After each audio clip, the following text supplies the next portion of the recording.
You're listening to Spring River Chronicle. Audio on the go. First National Banking Company. Get checking that pays with Super Plus Checking at FNBC. Ash Flat Fire Department, Back to the Drawing Board by John Rourke. Mayor Danny Trott threw out all bids for the new Ash Flat Fire Station at a special meeting of the Ash Flat City Council September 8th, as it was decided the lowest bid was still too high for the city to afford. After some discussion of the alternative of buying the Dillard building for $350,000 and spending $100,000 or more for renovations, it was decided that further research into all the alternatives was needed. A committee of 7 people was organized, consisting of 2 Ash Flat Fire Department members, 1 council member, and 4 citizens, to look at all the alternatives, including the possibility of rebuilding the project. The meeting started off with a rough estimate of $62,000 by William LeCount of WSL Construction to remodel the Dillard building for use as the Ash Flat main fire station. However, it quickly became clear that the total cost would likely be much higher than that after it was noted that the estimate was based only on a quick walkthrough without the input of the fire department or consideration of the need for engineering analysis or new architect's blueprints. According to Ash Flat Fire Chief Stacy Horton, the Dillard building would need a new $30,000 sprinkler system to meet code, and that's just the beginning. "You'll put more money in it than you can ever imagine," he stated. "I can't even imagine $100,000 is close to it." Horton also noted an engineer would have to determine if the existing concrete floor would even be sufficient for the fire trucks that would be housed there. It was mentioned that the winning bid of $720,000 included room for negotiating down some features that were not absolutely necessary. However, after some discussion, it was concluded that legally, no actual negotiation could take place unless the bid was accepted. Otherwise, it was noted, all the other bidders could sue the city if they did not also have a chance to negotiate different prices and features, which effectively would invalidate all the bids. Which is exactly what happened, as Mayor Danny Trott exercised his privilege of refusing all bids.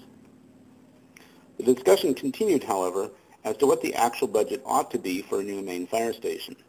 Mayor Trott reminded everyone that it had previously been determined that their budget was $34,000 per year, which would equal approximately $450,000 for a total cost.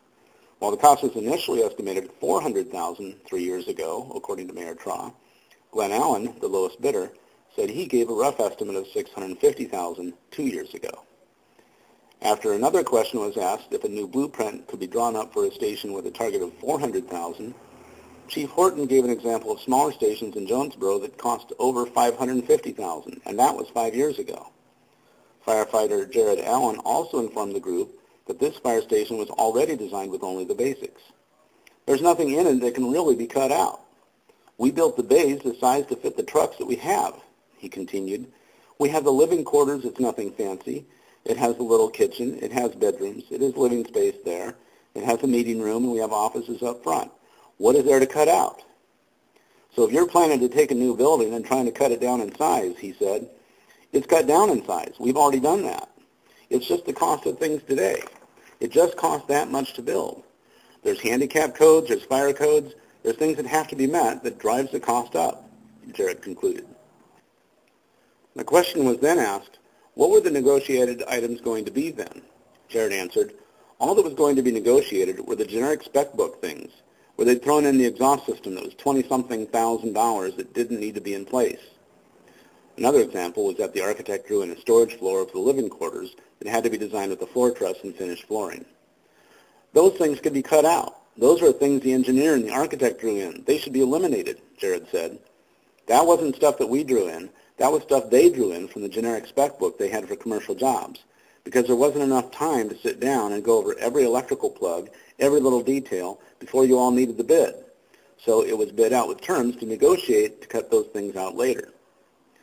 Some people thought that an added bonus of buying the Dillard building now was the extra 7 acres of land that could be used for expansion of either the fire department or city hall in the future.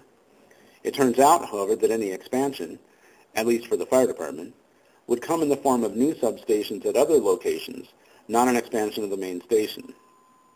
The one we're building is going to be the main station, and it's going to be big enough. And when we grow, if we have to build something else, it's going to be a substation somewhere else. That major cost is not going to be there again, Horton noted. If we build a new building that's adequate to hold all the trucks that you need in the main station, if there's ever a need for an expansion, you don't add on to the main station. You build a substation and spread the trucks out and employees out in different parts of the city.